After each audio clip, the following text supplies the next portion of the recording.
day right, eat the frog, do the hardest thing first. For me, that's jiu-jitsu. For me, it's fucking phenomenal physically for you, but more importantly, mentally for me. Yeah. It's such a big thing. All the movements, everything is just fucking, to your point, you're 2, 3, 4 steps ahead, and sometimes you're just surviving, so. Staz, welcome and thank you for joining us on the Bay Show podcast. Let's start off with a nice easy one. What's an average day for you? Well, first of all, thank you. Welcome to ThruDark Towers. It's incredibly privileged to have you guys in. Average day, there is no average, and that's pretty much what I like. From coming from the military, special forces in particular, the days are so varied and so different. But I love that. I'm not the sort of person, for whatever reason, that likes routine, which is odd when you think about military and routine. And there are elements that I liked in so much that I knew what I was doing and where I needed to be and what uniform, all that kind of stuff. But actually, in special forces, the job role is so varied and so wide. That's what I fucking loved. And I love being here 1 minute, over there, overseas here, coming back, training course, different stuff. I love my mind to be busy. I like my body to be busy. So I guess if we took a quote unquote average week here down in Poole at work, sort of Monday to Friday, my current role or position within the business, obviously a co-founder with Louis Tinsley, I'm my title is CMO, so Chief Marketing Officer. So I generally lean and steer more onto the marketing, the web, the social, that kind of stuff on this side of the business. But obviously, clearly, I'm linked into product as well and operations and everything else. But Louis kind of sits more towards operations and product, and it kind of works quite well. But Monday to Friday, I start all of my mornings with some form of physical exercise. Jiu-jitsu, so 4 times a week. And Monday morning will be a one-to-one with Nathan, my instructor. Tuesday, jiu-jitsu, everybody, or that's welcome from, or open sort of mat, or open invite for anybody that works at ThruDark. It's a private gym. We've just obviously rolled this one, which we can touch on in a bit. We've got a gym. We're not there. Yeah. Well, we've got a gym there as well. Very fortunate at a different location, Unit 4. And then it's Wednesday. I'll probably be in the gym physically training, some form of weightlifting or full body exercise stuff. And then Thursday, more jiu-jitsu. Friday, more jiu-jitsu, bit of an open mat. That's the mornings, and then the day is then taken up with various workload, business as usual stuff within the business, and that's meetings. It could be, bits and bits. It's so wide and so varied, which I love. And then the evenings, generally speaking, I'm training for a London Marathon at the moment, so I've had to increase the running. So most evenings I'll be running, and then weekends again I'll plan a long run over a weekend, but it's family time really as well. So trying to balance everything out as well, and being a co-founder of a business, it never stops. You're never off station. You're always on phone and email and stuff. But I'm conscious of that as well, and it's difficult as you do get a little bit older. I'm sort of like behind the ears. I've only just turned 40 myself, but trying to be conscious of that at home as well, and have that time with my wife and my boys as well. So yeah, it's busy. And then obviously with the kids side of things, I've got 3 boys. It's then trying to I was at football training last night with Albie, who's 7, and I think he does 5 different activities in the week as well. From swimming, he does jiu-jitsu, he does football, and the weekends are taken up with the kids. So it's busy. I'm very, very busy. And you always have that weird thing, don't you, with people? How do you manage it, and how do you do this? I think you just do. Some weeks are busier than others, and also sometimes I'm away. Like yesterday, I was in London, or the day before, and I had a private dinner with Marie Curie Cancer, the ex-commanding officer of the unit, Justin Hedges. Doing some stuff over there with those people. Had a couple of meetings set up as well. It's so varied, and then if we're not here, we're planning content shoots. So our whole premise around high performance outdoor clothing is we don't just stand by the kit, we stand in it, and we design, develop and test all the kit ourselves. So if you think about how the business is growing now in terms of the staff and the people, product range and product offering is growing and ultimately getting bigger as well. So the requirements for me personally are growing as well, in direct proportion to the business wants and needs, I guess. So no average week really, just busy. Very busy. That's all in a week, yeah. Yeah. I mean, you clearly must enjoy it because that's a heck of a lot. I mean, I know take the family side out because obviously that's not a job. That's very different. But it must be since you left the military, which would be what 5-6 years ago. That's a heck of a lot of stuff that's happened to you. I want to roll back a little bit to when you were younger, when you were growing up, because the world's a very different place now. Yeah. I know your mum and dad divorced when you were fairly young. Yeah. Moved around the country. Also moved from your home to other parts of the country. We need to drill in that. And I know you lost your mum at a very early age, suddenly, which can be, I don't need to tell you, it's life changing. How did that affect you then? And now as a dad with a wife as a mum, it must change the whole dynamic when you lose a parent, when you go through those difficult upbringing. It makes you a different parent. So how have you adapted to that with your life in the military, with your background here, with work, with all these different things? How do you adapt to it? And how do you think that? Do you think it affects you as much now as it did then? Is it different, or how does that sit with you? Yeah, it's a great question. There's probably quite a bit to unpack there. I'll jump back to the very beginning about, I do actually see parenthood as a job. It's my most important job and it's a responsibility, something that I've signed up for. So it's not to disagree with you. I'm just saying that I do see it as a job and I see it as my most important job. And things change, as I've developed and grown as a person as well. When I was in the military, when I was in special forces, for me, it was the best job in the world. It absolutely was. I joined during the rockstar years. It was the most, intense operational time ever. We were out back-to-back tours, constantly doing the things that I love. But on reflection, it was the most selfish job as well in the world, But you have to be selfish. I think anybody that's come from that background, from being at the very tip of the spear, tier 1 special forces, very similar to professional sport, rugby and football, you have to have an element of being selfish to be the very best. Olympics, exactly the same. So I guess things changed for me, I guess, when I lost my mum. I was 11 years old. I was blue collar background, great upbringing. I remember being outdoors loads, playing, out, always out, skateboarding, biking, just doing what young boys do, just, exploring and, no iPads, no fucking phones, no social media. Yeah. And it was different. But I remember having fond memories, being a kid. I have an older brother, Andrew, 2.5 years older than me, always out with him, probably annoying the shit out of him. But generally speaking, I was a happy kid, and it was all revolved around sport and friends. I wasn't particularly academic or anything like that, but I just loved being outdoors. Losing my mum suddenly overnight was a massive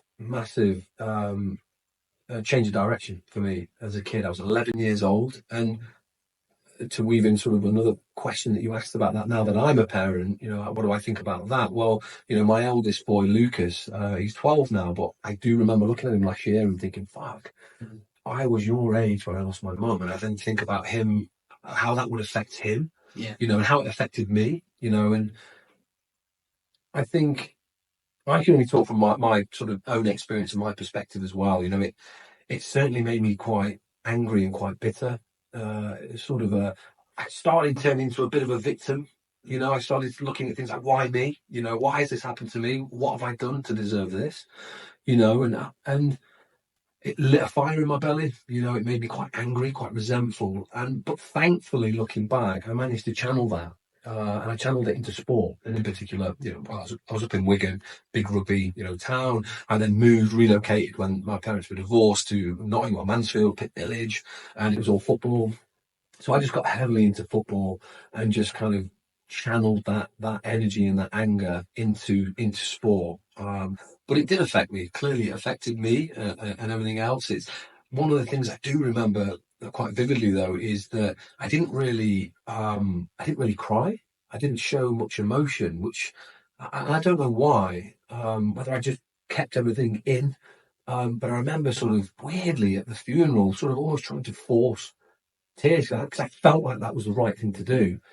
And it was just felt weird because I was like, why am I not crying? Everybody's crying. Why am I not crying? But I just felt numb. I just felt weird, and then there's certain things that you remember that, and, open casket, all this sort of stuff. And you have them. I don't really have many memories of my mum, but I remember, that. And it's kind of like, as an 11-year-old, yeah. And I have weird, vivid memories of her laughing, smiling, and bits and pieces, but no real substance to the memories, if that makes sense.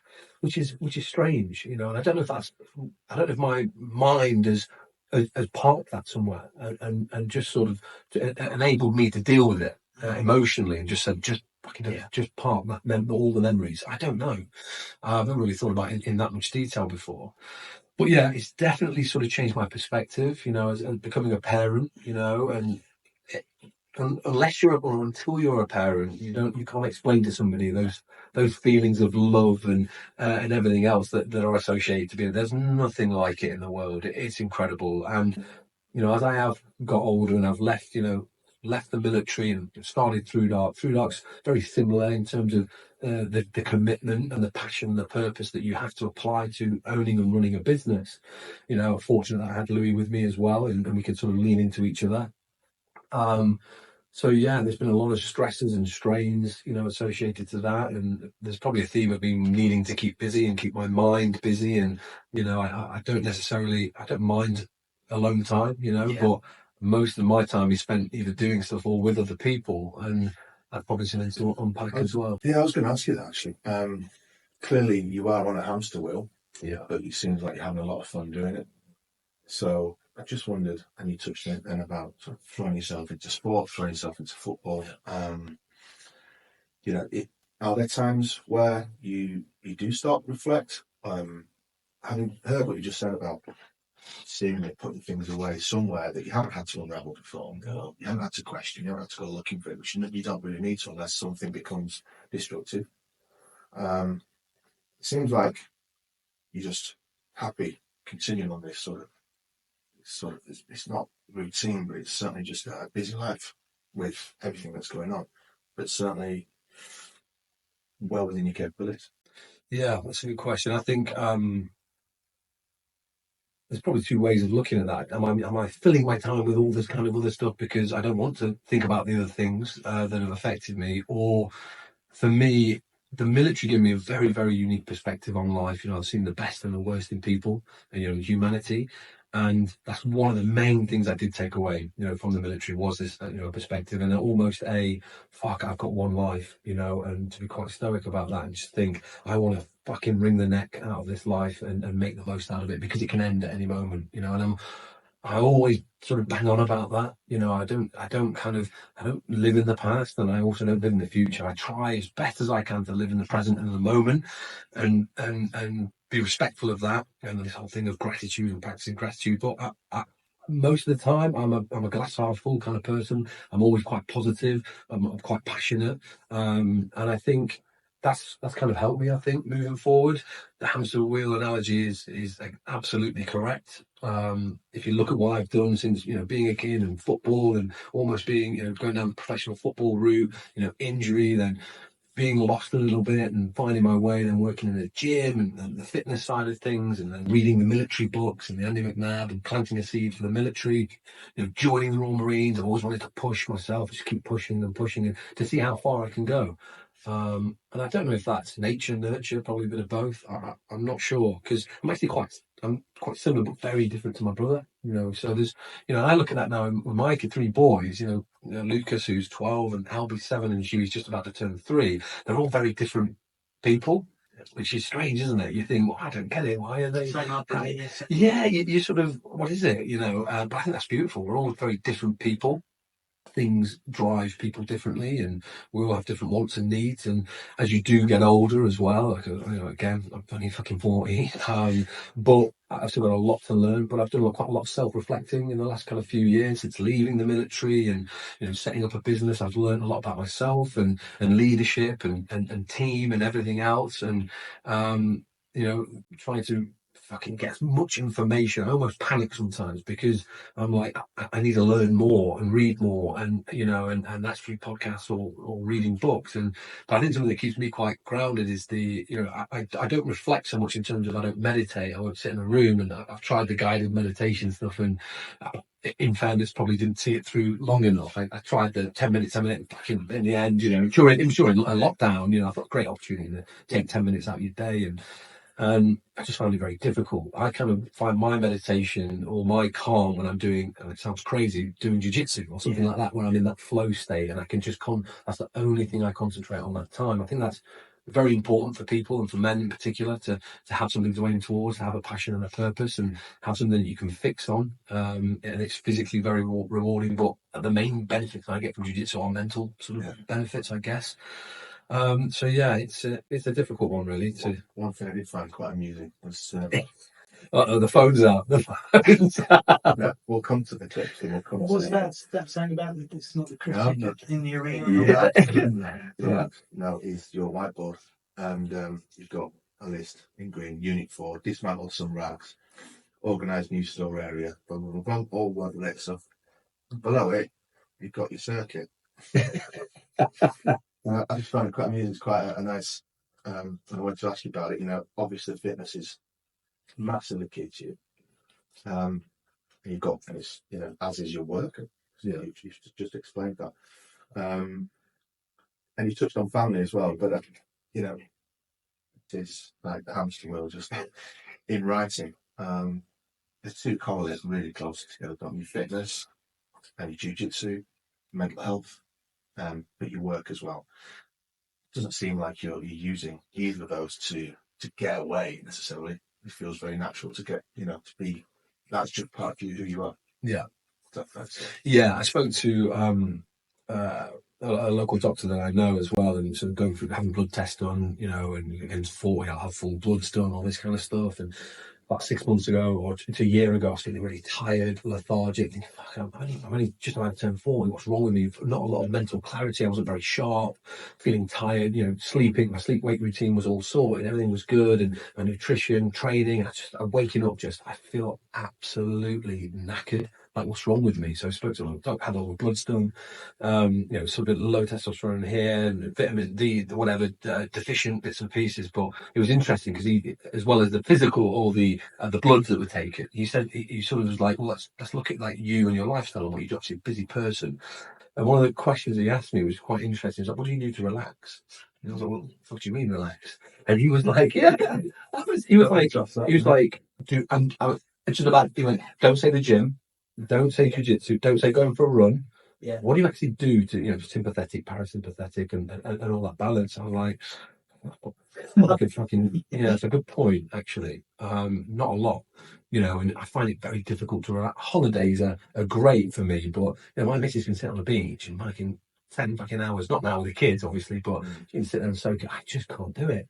I get so fidgety. I want to be doing something. I need to be engaged my brain. I just can't sit there and do nothing. Yeah. And almost quote unquote relax. So that's something I'm going to have to try and maybe look into and work on. I do. Look, I have probably an hour, you know, kids to bed, it's manic, and you get home, you have all this work stuff going on, and I have to, car on the drive, I sort of sit there and have a quick, because now pull that work brain out. Now I'm dad brain and family brain, and I need to show up at home like I do at work. You know, I can't bring the stresses and strains of work and walk through the door. Sometimes you do, you know, and then I beat myself up for that, and I'll go stressed, and I just, she, you know, Mrs. will know it doesn't happen that often, but sometimes I'm like, I've just had a fucking stinker of a day, or I'm sorry, I feel really fucking stressed and quite like uptight and not myself. You know, and then you've got your kid, but you've got to remove that, and kids don't know that. They don't give a fuck what day you've had. They want happy dad. They want, get out there, chase me around like a monkey and pick me up. And so you have to try and go through that.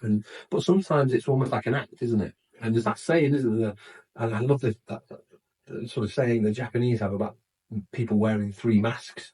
You know, you have, you know, 3 masks layered on. The third mask is the mask you show to everybody, and it's the way I'm fucking stars on this, on that, I'm like boom, boom, boom, and you know that's the mask you want to present to everybody.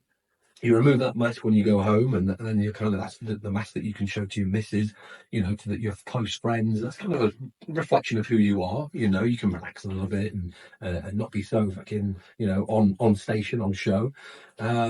But the most important one is the mask that you remove when you're on your own. You know, when you're stood, you know, the man in the glass looking back at you in the mirror. That's what most people struggle with. You know, because a lot of people put a fucking show on.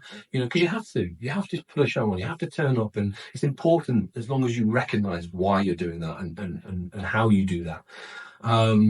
But it's important then to acknowledge the actual mask, and if you are having issues and dramas with the person that you are, the person that's looking back at you in the glass, then that's probably time to be honest with yourself and your loved ones, and maybe seek some sort of help and guidance and some support. It's weird because. And thankfully, times have changed, and it's the taboo element of mental health, and especially men, and it's obviously poignant with you guys and the Strong Men podcast, because we train ourselves physically, but as soon as somebody says, "Have you ever spoke to anybody about that?" Whoa, no, I'm not mad, I'm not crazy. Whoa, I don't need to do that. But it's like, it's a fucking muscle. You need to exercise your brain and your mind and your own thoughts and feelings just as much, if not more, probably, than the physical element as well. And I'm glad that we are where we are in terms of access and Jack and all these other platforms that enable people to speak to professionals, but we still haven't got it right, have we? If you look at the statistics, it's mind blowing. The biggest killer of men under 40 is suicide. And so something isn't right. Something needs to change, but I don't have the answers, as to how and why. It's a very complex, nuanced, topic. I think you've picked up a lot of what that is, and that is, it's, can you relax on your own? For me, I've always been able to relax in my own mind. I've always had a very peaceful mind in that respect. I wanted to pick up something that I read in your book, which is excellent, by the way. Thank you very much. Really enjoyed reading it. Your first tour of Afghan, 22 years old, Royal Marines. I lost James at the same age, so he was 22 when he died, on his second tour. And it's when I read stuff like that, it puts into perspective, when I look at your life from 22 to where you are now, in the early 40s, none of that will ever be experienced by him. And there's so much luck involved with life. Yeah. And I've spoken to many people, and if you look at the military side of things, excellent soldiers that have literally been millimetres away, stood on an IED, hasn't gone off. People have been in a Chinook, shot through the underside and killed. No one else even knew. That's not skill, that's luck. It's just one of those things. So I think what you said earlier is life is so precious. It can be taken away in an instant through none of your own fault, through none of your own making, just being in the wrong place at the wrong time. And it always, when I read stuff like that, it makes me reflect, because I think James died in 2013 at 22. He much like you, he was a good footballer, so he represented the county, got to England schools and colleges trials. Really? He played against Chris Smalling for Horsham against Mason. Chris Smalling went on to play for England, blah, blah, blah. He went a different way, and it cost him. So it's weird when you look at it like that. So it's really interesting to me when you look at the veteran community, and I'm going slightly off piste really. When you look at the veteran community, I'd have given anything for him to come back, even if he'd lost limbs, whatever it was, just to have him back would have been great. But I also accept that I can't change that. So I think it's great when you see people reflect and how lucky they are. And they said, how much, I'm going to take every apple and eat it. That's exactly what life is, because you know better than most, and you'll have lost colleagues and friends like that. Yeah. Not because they were any worse than you at the job, they were just, unfortunately, the ones that paid the price. So as you reflect back now from where you were 22 to where you are now, so when I see you, it's like, bloody hell, it's just like all of that has been lost. And that's with Strongmen and why we started the charity. It's because it's really difficult when you lose someone like your mum, literally in the blink of an eye, there 1 minute and gone the next. Your life changes. And for me, it stopped. Not at that moment, but over the course of maybe months or even years. And it started again, but differently. But it had such an impact. So I did SAS Who Dares Win Series 2 in Ecuador. I had cancer at the time, prostate cancer. I didn't realise it because, like you, I was tired. I'd had certain healthcare issues, but I just put it down to wear and tear, everything that was going on. But sometimes you don't listen to your body. You don't listen to your mind. You live at a stress level that you get used to as being normal. It's only when you look back and you go, yeah, I was abnormally tired, or I could usually do that, and I hadn't been able to, the stamina had dropped or whatever it was. The clues were there, just didn't read them or pick them up. I think, be it physical health or be it mental or emotional health, it's the same thing. You just don't see it. It gradually happens over a period of time. For me, it doesn't just, there are sometimes events that happen that change it, but it just creeps up and it creeps up, and maybe other people notice it rather than you. it's a really bizarre thing. So it's really interesting when I look at, or when I read your book, it's like, it's nice to read where you've reflected on stuff, and there's luck in your life. It's not. I think sometimes with some of the military people, the ego overtakes the reality, so they have to be the fastest, they have to be the biggest, they have to be the strongest. Actually, you're very lucky to have survived and flourished, and sometimes that's not always accepted. So sometimes when I look at it, it's a horrible thing to say, but I look at it and I think, you don't know how lucky you are. Yeah. You're here, you've flourished, all the life you've led, you could have lost. You're lucky. Acknowledge it, live for that moment, like you say, take everything as best as you can and learn from it. And I'm like you, I think back a lot now on my characteristics as a human being. It's like, why do I get angry about that? It's irrelevant. Someone pulls out in front of you around that, it's not a big deal. Yeah. Well, that's the gym brain, isn't it? Jumping Yeah, in. And which we're all guilty of, Yeah, but it's recognising it, though. That's the main thing. It's the key thing for me. That's the recognition of it, and that is so important. So, fast forward, you've left the military. You and Louis set up ThruDark, which is incredible. I mean, seeing where it is now after a really short period of time, and I guess you set it up, and I read you set it up. Big things, underdogs, agile, disruptive, all of these things, which I guess professionally you've done. As it's evolved to what it is now, how do you keep that? Because you're not underdogs anymore. Well, you're established, but maybe still underdogs. How do you keep that agility?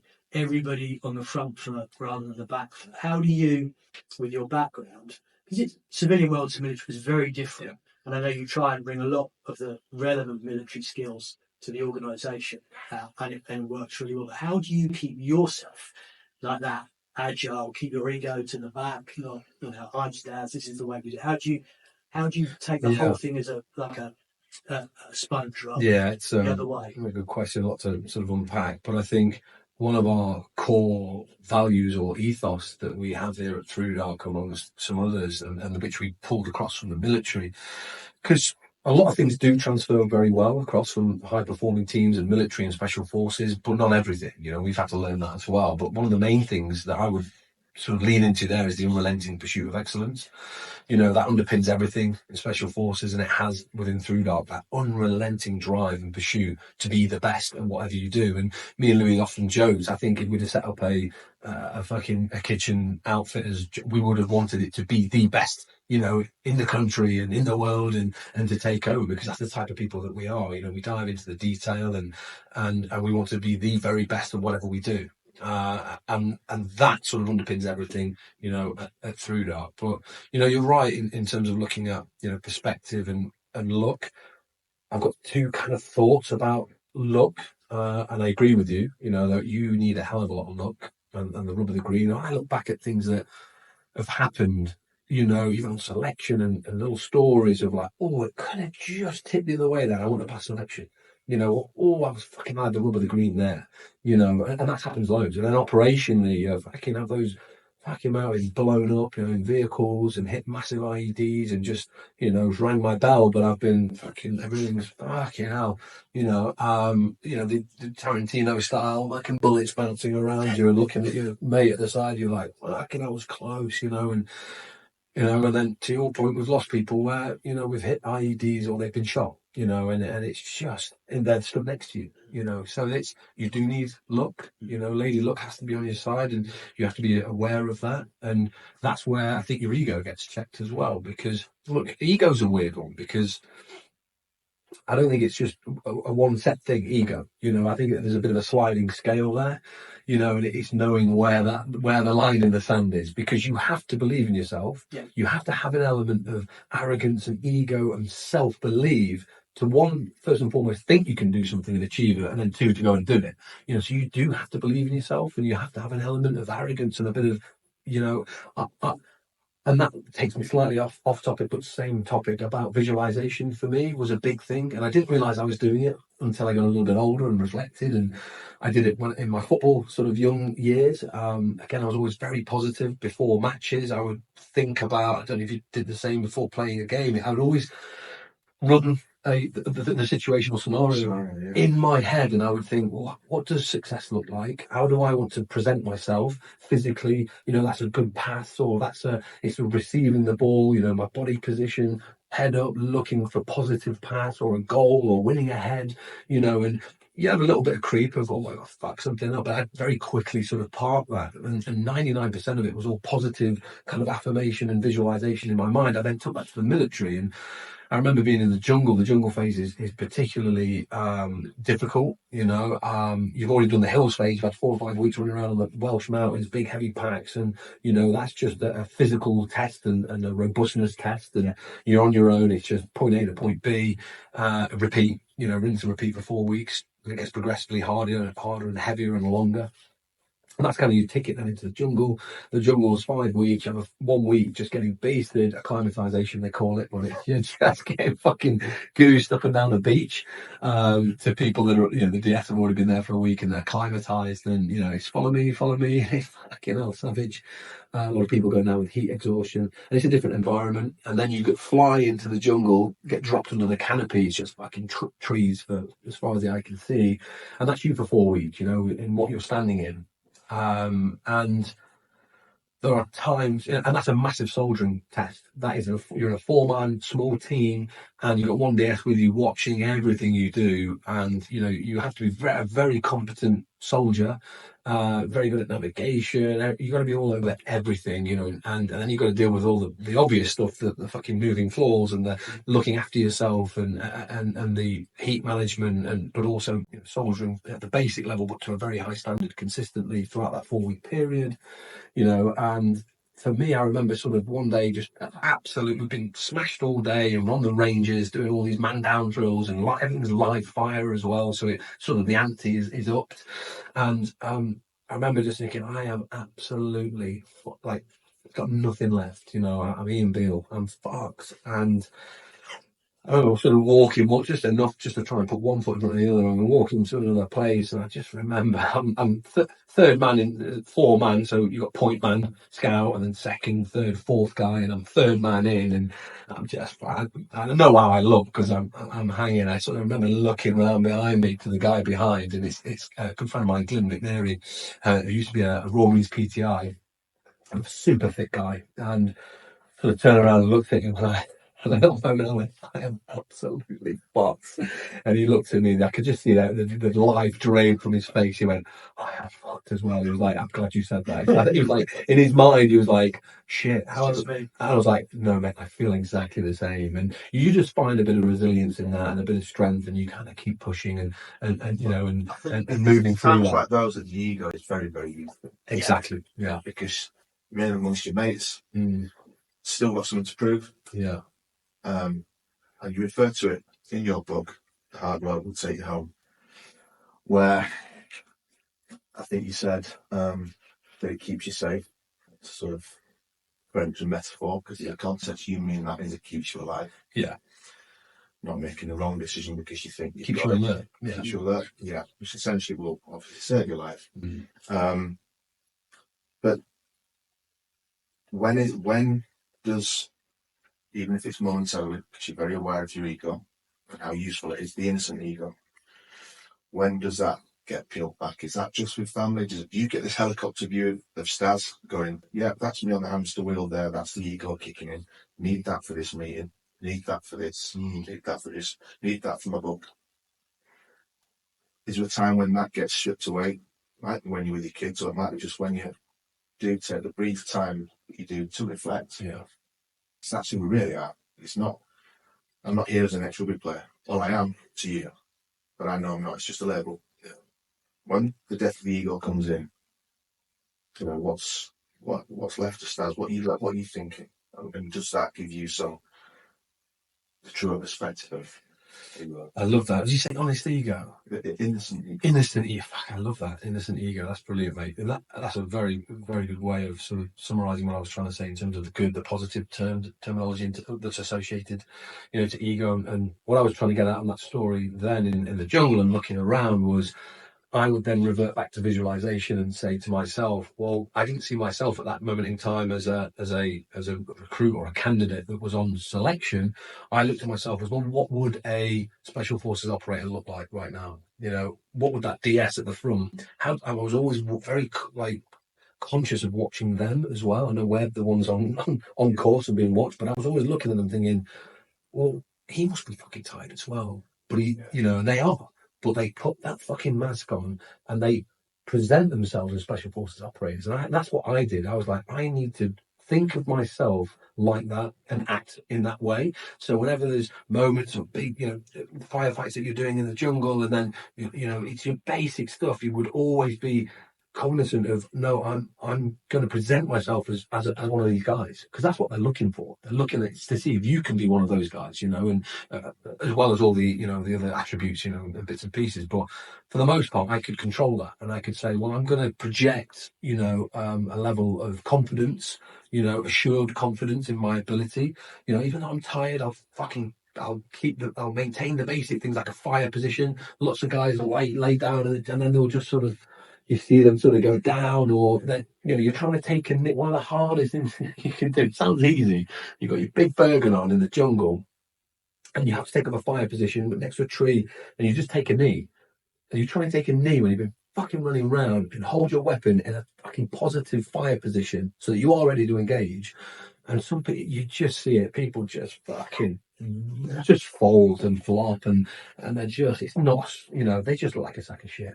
And that's when the DS one, you're like, what the fuck are you doing? Like, take control of your body, have a bit of fucking pride, whether that's ego or and present yourself like you should, because you're being watched, and so that was a big thing for me. It was the visualization of, I'm going to act and outwardly project what I think a special forces operator should look like, and I do that at home. So when I'm tired, when I'm fucking, and you have it mentally drained or tired, I sort of do an analogy, try and zoom out. I try and have that sort of that helicopter approach and just say, well, what type of person do you need to be right now? Not what type of person do you want to be? And I think you need to do that. Yeah. And it's difficult, isn't it? As men, we put a lot of pressure on ourselves, and it's not to say women haven't got fucking on. I couldn't do my missus' job, being a parent and being a mum. She's fucking fantastic. I spend half a day on my own with the kids, and it's peddling. It's not like that. To get me back to Afghan. It's hard, but they're conditioned. They're more patient than us. They have they're just wired differently, and we're quite logical, and trying to speak logic to a fucking kid doesn't work. And that's what I'm going to say. I think, for men, you touched on ego and how you want to hold yourself and how you want to appear. Yeah. It's very important in your line of work, or when you're in the military. That's the same for men. Now, the ego is brave face. I think that's why Strongman is such an important organisation for men to drop.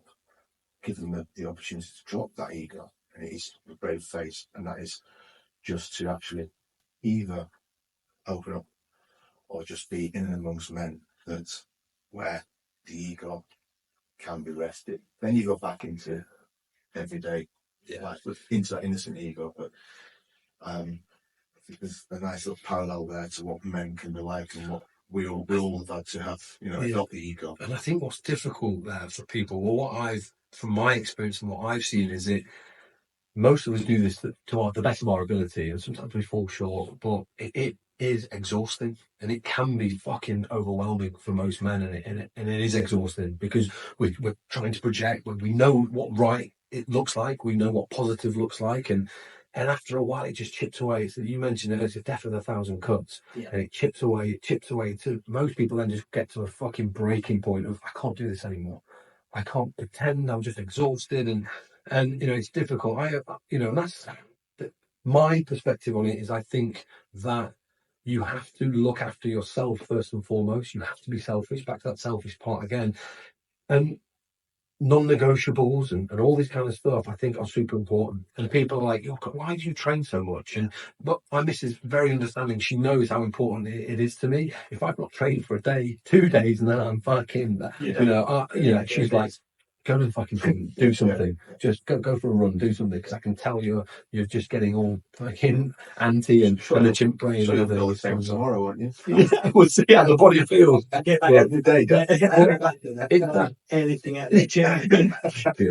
But it is that that analogy which I quite like about the fucking, you're on a plane and it's fucking put your mask on, look after yourself before you look after anybody else, and you need to recognise that, and whatever you need to do that. And it might be speaking to somebody. It's probably a combination of all the things. It's having open and honest conversations with other men, and that was one of the good things about the military.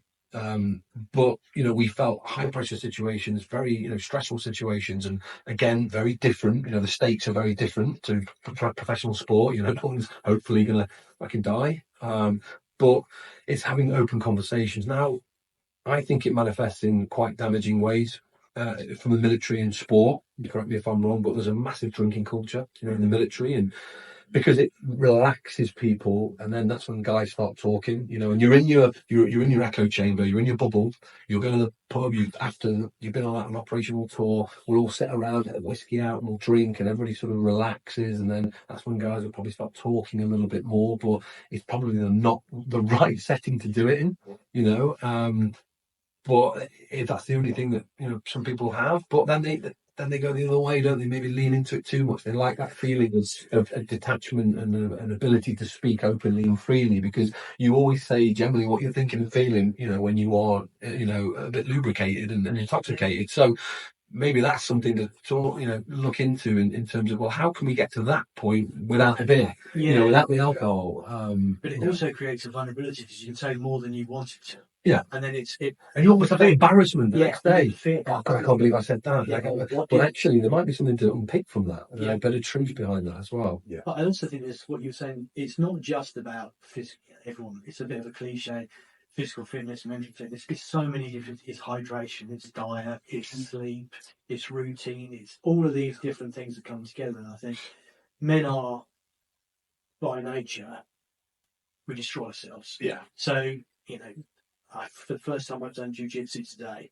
How did you find it? Absolutely, I can see how it becomes addictive. It's addictive because it's so hard. Yeah, and I was so tired thinking, it's like, how do I get myself in this bad position in 2 seconds?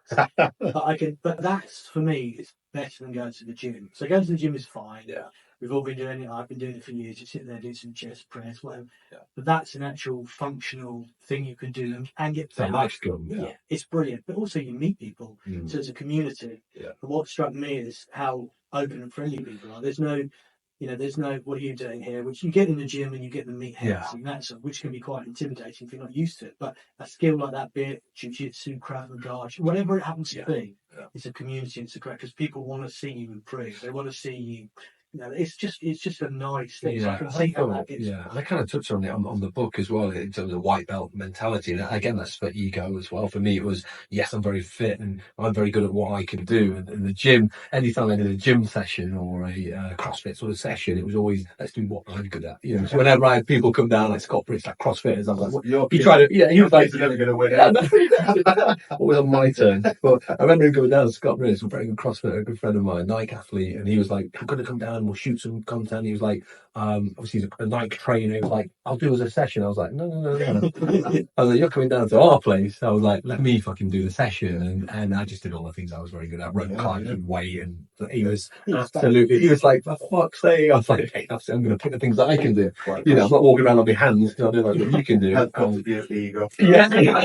was like, exactly that. But no, it's a good point. Jiu-jitsu was great for me because I was still continuing to train when I left, but when I left the old work, I did feel like you attach so much of your identities. I mean, you touched on it earlier, Sam, about you have to park that because you do attach a lot of your identity to what you used to do and the person that you used to be. And I found it very quickly in the civilian world. I was like trying to bring out who I'm fucking Staz, I'm a sergeant, I'm fucking decorator, I'm a sniper, and fucking everyone's like, I don't give a fuck. People are like, SB what? Is that like the SAS? I'm kidding now. So you very quickly have to just learn to just turn that sort of page and go, yes, I can use the attributes that I have learned and the skills I've acquired over that time and apply it into business and life, but I've got to change who I am, and I think that's a big part of people. And there's like the fucking like the butterfly analogy, you have to peel the fucking layers off yourself, and you have to be conscious of that, and you have to change. Change is good. Yeah. And don't be scared of that. I think try and look at yourself. For me, it's always, like I touched on earlier, about educate myself, and I have the little Daily Dad book next to my fucking next to my bed on the bedside table, and it's just a great reminder to go. Every night before I fucking put my head down, it's one page. It's like the Daily Stoic, and it's dated to the day, and you just pop it open. And for me, that reminds me about my main purpose and my main job on this planet is to try and be the best version for my kids, for myself, and be a good dad. And, don't always get it right, do we? But as long as you're training and conscious of that and trying to become a better person, I think that's the awareness around that stuff. I think is probably, is more important sometimes than doing the other stuff. Absolutely. So I've just become a granddad. Oh, jeez. I know, 51, which is, for me, represents the best job I've ever had. So we have a granddaughter, Florence. Oh, brilliant. And so I had my children, I was 18 when James was born, and 20 when Yasmin was born. So you're still a kid yourself, it's crazy. We lived in a caravan. It's like literally on the beach. $7,000 a year was my starting salary. I spent $5,000 on petrol. So it's now. So we had very little. So it's great to be able to do the good thing. And all the things I've learned in the 30 odd years since I had children. It's great to be able to use them. They just become natural, like you say. And for me, it's not a job that I understand you're an adult. It's who I have become, and it's what's important to me now. And that's nothing else to have brought children into this world. 2 great children as well. So my daughter went into the military after James died. She worked in professional sport, one of the only women to be part of Brighton's first team men. Fantastic. She became a paramedic. She got a master's degree. So none of this would have happened if James hadn't died, because she was going in a very different path. Wow. So it changed her massively. I'm not saying in a negative or positive way, but it's made her had a huge effect on her. So she now has a daughter who's our granddaughter, and to see her now as a mum, it's unbelievable. So when you produce a child, it's like, how did I do that? When you produce a child that then produces a child, my mind is new level of God. Yeah, it's absolutely brilliant, and that takes me greatly for you, the future. What does the future hold for you? ThruDark is 5-6 years old. Yeah, it's grown like that. There'll be an element of leveling out. You're introducing new products. You're changing. You put people in. It's become a bigger beast. Yeah, I think the respect level for you as a brand is way up there. So you've probably ticked off a lot of the things you would have set up, to be recognised, what it is, high performance, best, etc., etc. What next for you guys? Do you carry on like that, or have you got different objectives? Is there a long-term goal? What's your future? You're still a young guy. Yeah. Oh, thank you. Yeah, absolutely. Yeah.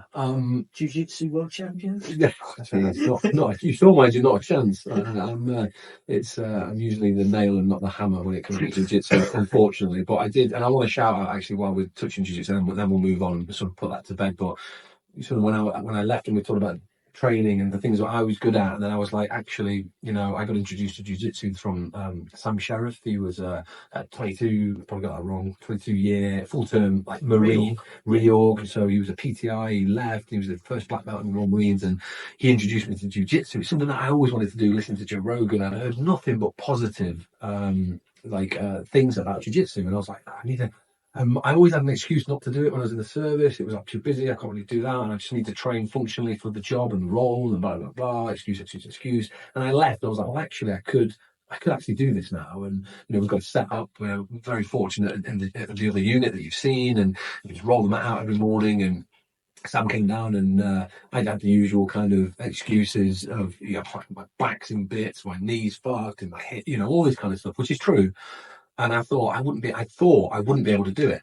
I was like, I don't think my body will let me do this. And he was like, well, just do what you can, and roll and see how you get on. If something hurts, just fucking stop, and that's where you go again. He's like, you're not a world champion, and it's about that journey, and jiu-jitsu is your own personal journey, which I love about that. But so a big shout out to Sam and Reorg, and Reorg doing a fantastic job as well about former service people and first responders, and bringing people together, to your point earlier about community and having a purpose, and and that's not just people that are struggling, which is why it was set up originally, but now that kind of community stretches far and wide. And I could be up in Manchester and I ring Sam, any reorg affiliated gyms up there I want to train, and he'll be like, yeah, this guy, and that's brilliant, to have that kind of backstop and stuff. But it's weird, isn't it? Because I think I said to you, I only can liken it to drowning above water, and it has two effects on people. They either go, I don't want any of that, or they go, I need to learn that. And I've always had that sort of,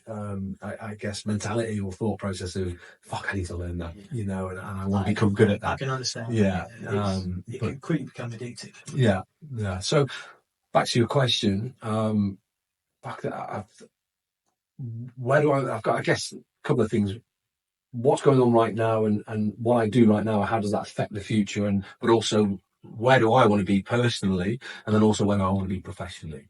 The business has gone from strength to strength. It's grown incredibly well over the last 6 years. It's been doubling year on year, across people, processes, and products and everything else. It's super exciting, and fuck, I'm always getting told to calm down. I come in every day, like the new ideas, good ideas guy, and but you can only fit so many bits of fruit in your basket, and you've got to be conscious of that. And that helps with people, professionalizing the business and getting actual experts in for different roles, because it's no too dissimilar to any startup. When you start something, it's just you and Louis, me and Louis. I'm pointing downstairs because upstairs. We're now on the third floor, but back in the day, we were upstairs on the top floor. Very small little office space. We had a little bit of shelving. We had, some merchandise product, white labeled, stick a logo on it, and one computer between us, little table. Getting excited. I still remember an order comes in, like, I'll pack it, and then looking back now, it's comedy. We launched with 3 products. We had an Arctic Parker. We launched it in the height of summer. That wasn't through design. It was everything was delayed. We thought, it'll be easy, just design that, and we'll get that in 6 months. And the reality is far different. So looking back now, it's great. It is good to look back, and take stock of where we are and what's happened. Do you remember when you saw someone wearing one of your? I still do it now. I don't know who that person. Yeah, but I do remember the very first time. I was like, shit, that's somebody that we don't know personally, because you need that at the beginning. You need your friends, your family, just probably just helping you out, feel sorry for you, and But we've been fortunate, and a shout out to the people that have helped us along the way, and friends, and your Foxes and Anns, and all these people that had great social media followings as well, that have really amplified and helped business. And that's one of the, I guess, positives of social media, isn't it? We are a 95% direct to consumer business, and we need to be aware of that. So the business will continue to grow. We'll continue to professionalize across all aspects. Product range and offering will improve and increase. People will increase as well. We've always had the sort of the saying that whatever stage you're at in terms of business, whether you're a £1 million business, or a 5 million, or 10 million, or a 20 million pound business, you should always be. We have the now, near, and next sort of philosophy. What are we doing now? What's near, and then what's next, and then you can sort of plan out for that as well. And we do that. We're already forecasting 3 years ahead, 4 years ahead, and then now we've got bigger fucking brains, not me, in the business, that are in finance and everything plugged in. They're like, well, actually, if you want to get to that number there, we need to do this, this, and this. And that changes the task org, it changes people, it changes forward ordering, it changes buying. We need more money, more investment, we need this, we need a bigger place. And, so you're always looking at those things, and that's important to do that, and you have to give yourself a target as well, and that is important. So now near next for us changes and tweaks and change, and the day-to-day is the now, now for me is the next sort of 2 to 3 months. The near is probably 6 to 12, and the next is 3 years, and that could be, again, more investment, more people. We wanted to be, myself and Louis, we didn't just want to be a sort of a business that was okay. We came at this as, we want to be the best. We want to provide everything that revolves around the product and the product quality. And we don't just stand by the kit, we stand in it, we test it ourselves, we design and develop it ourselves, obviously with the help of a fantastic team now. And to touch on team, you need great people that are bought into the mission and the values of the business as well, which is sometimes difficult and hard. And that was a big difference for me is, in the special forces, it's a given. Everybody's like, why are they high performing and very similar to professional sport. It's not you, it's you, but it's not. It's everybody. But you have a common goal. That might be winning the match, or it might be winning a fucking World Cup, or it might be for us the business. We want to get to this. We've got we've set ourselves a revenue target. We've got all the things lined up now in terms of the product and availability and everything else. And, we've set ourselves up for success. Well, let's fucking drive towards that target. And that's very hard then to get, somebody from accounts and somebody from product and somebody else to then buy into that almost, So there's a lot of moving parts, a lot of things going on. So from a business perspective, we have the now and there next.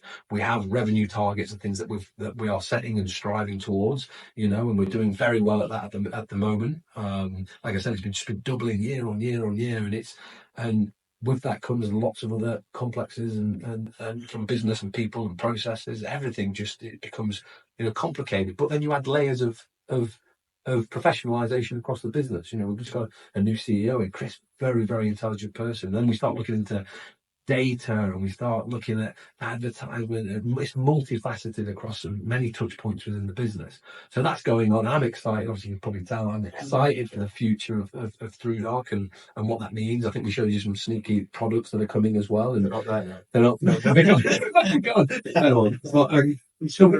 I think what's sort of different with us is obviously we've got a very unique backstory.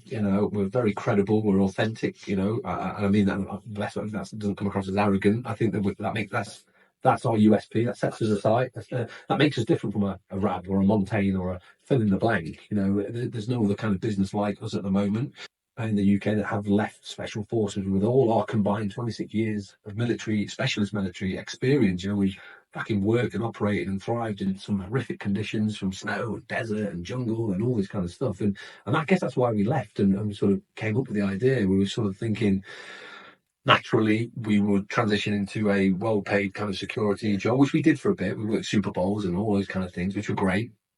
But we had the idea for ThruDark and technical kit, and we started in the mountain, but now we're going to start branching out. We've done jiu-jitsu clothing, soon to be some cycling clothing. We're looking at heritage clothing, heritage clothing, British Millerain technical wax fabrics, and we've got so many fucking ideas for growth. And you need all these different lines and revenue streams and drivers to grow the business into what is an actual brand. That's the difference between a business and then a brand. It's a mark. It's then people seeing something and going, I don't even know. You don't need ThruDark. I know what that logo is. And that's an established brand there. That's when people go, ThruDark. Yeah, or that could be the silhouette. That could be how something looks in terms of, and that's what we wanted to do. We wanted to be different. There's that kind of analogy that for the most part, most outdoor brands, they're on the fucking motorway, they're on the M1, they're all heading in the same direction, and it's relatively safe. They're big vehicles, and they're all traveling at relatively the same speed. And yeah, why? Because they've become massive, and we feel like we're just on the fucking side of that motorway. We're heading in the same direction, but we're off road, and we've just got dune buggies, and we're just fucking getting there our own way and doing things our own way and being disruptive. And we've had a lot of very positive input from the industry and outdoor industry of people saying they kind of like the way that we are doing it, and we're being very authentic to ourselves and to our story. And that's all you can be. If you try and be like somebody else, it's already been done, and we want to be first and foremost super technical, but we want it to look cool as well. We wanted it to look fucking different. We didn't want the bright orange and yellow jackets, and that's not us. That's not ThruDark. People already do that. We wanted to be super technical, but also be able to make people feel empowered by the clothing and what they wear in terms of being an aspirational brand. Make people think, fuck, I want to something like that. I'm quite like that as a man. I'm like, whatever I wear is, generally speaking, a reflection of the person that you are. Quite often you can tell a bit about a person by, their footwear or what they're wearing and, day to day and how they present themselves. And for us, that's what ThruDark is hoping to achieve sort of moving forward. And it makes it very hard to copy. That's important. Yeah.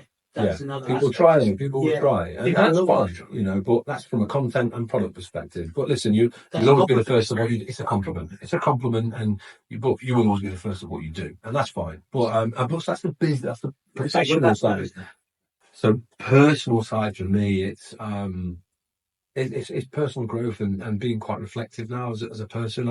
I have changed massively since the person that I was when I was sort of 20 years old. Even when I joined the Marines, at 21 years old, and thinking you know everything, because you only know what don't you? And And I've gone through this massive journey, and I've been very fortunate. I was 13 years in the military, but my more formative years were spent in the special forces, and I am eternally grateful for that experience that I was afforded. I've fucking done so many amazing things, and I was also surrounded by incredible people as well, and leaders and friends and my peer group was incredible. The experience there that I could lean into and watch and learn, and it's been